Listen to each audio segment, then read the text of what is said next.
tour, so if everybody wants to bunch in a bit closer, don't be shy. Come on. There's no pickpockets here as far as I'm aware anyway. Right, firstly, I'd like to welcome everybody here this evening on behalf of the Dublin branch of the IRPWA. For those of you not aware, the IRPWA is an All-Ireland organisation which works on behalf of Republican prisoners in Portlaoise, Maghaberry and Hydebank.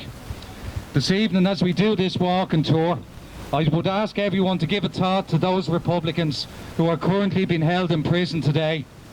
In prison for their Republican beliefs, the same beliefs as those men and women of 1916 and other generations who also spent time in prison. In preparing for this tour and reading the accounts of Easter 1916, I was once again reminded of the bravery of those men and women who stood up against the might of the British Empire and against all the odds changed the course of Irish history. And today there continue to be men and women willing to make the same sacrifices against those odds who deserve our acknowledgement and support.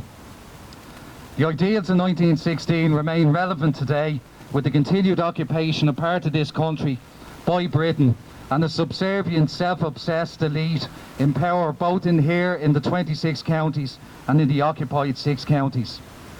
As we celebrate the 99th anniversary of the Rising, there are many, in particular those who pretend to be Republican but who ignore what it means, who would seek to turn it into nothing but an exercise in gone-bean leprechaun tourism, while being actively involved in the continued imprisonment and ill-treatment of Republicans.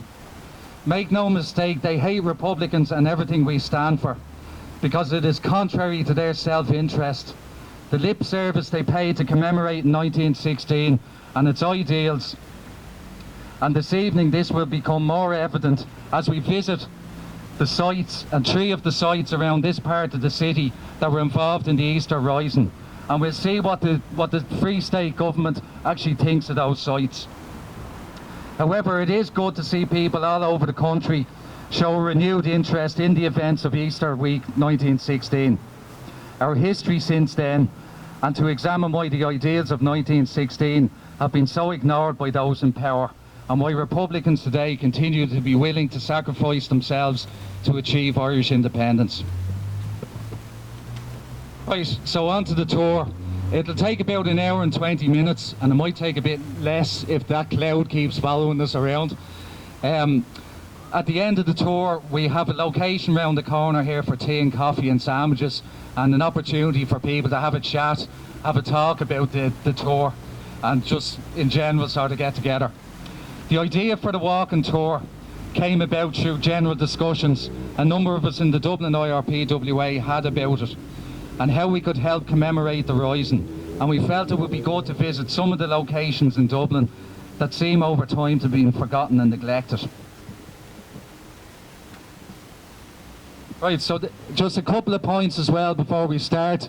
There's a couple of lads in the yellow vests, and their role is just as we're crossing the roads between the different locations, if everybody can just follow their directions. Just we don't want to lose anybody to car accidents or anything like that this evening.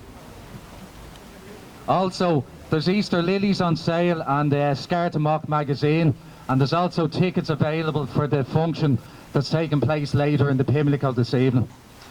Right, so first of all, behind me is St. Catherine's Church, and I suppose although it wasn't a location that was directly involved in the Easter Rising, it is a significant building in terms of Irish republicanism. It was here in 1803, as you can see to my right, that Robert Emmet was executed. His crime was to attempt to free his country from British rule, and just like the leaders of the 1916 Rising 103 years afterwards, his martyrdom at the hands of the British ensured, sorry, that should be 113, ensured that the desire to break the occupation of this island was kept alive.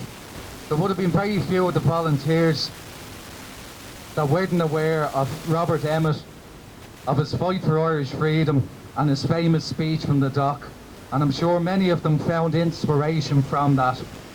Following the surrender in 1916, many of those involved in the fighting were actually brought down along Thomas Street and would have passed by this site. on their way to Richmond Barracks further down in Inchicore. And I'm sure many of them, as they passed here, wondered if they faced the same fate as Robert Emmett. Just Oisin has a drawing there. Oh yeah, there's a drawing circulating there at the moment, and that's a drawing of the execution of Robert Emmett.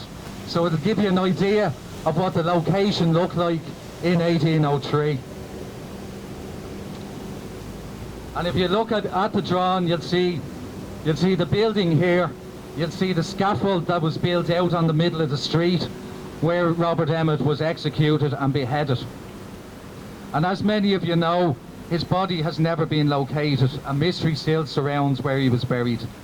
St. Catherine's here, this church here, was built in the 1700s, and it was on the site of previous churches going back to the 12th century. As with many old buildings in Dublin, despite their significance in Irish history, it was allowed to fall into very bad disrepair, and it was taken over by its current occupants in the 1990s, who raised €600,000 to restore it to the way you see it today.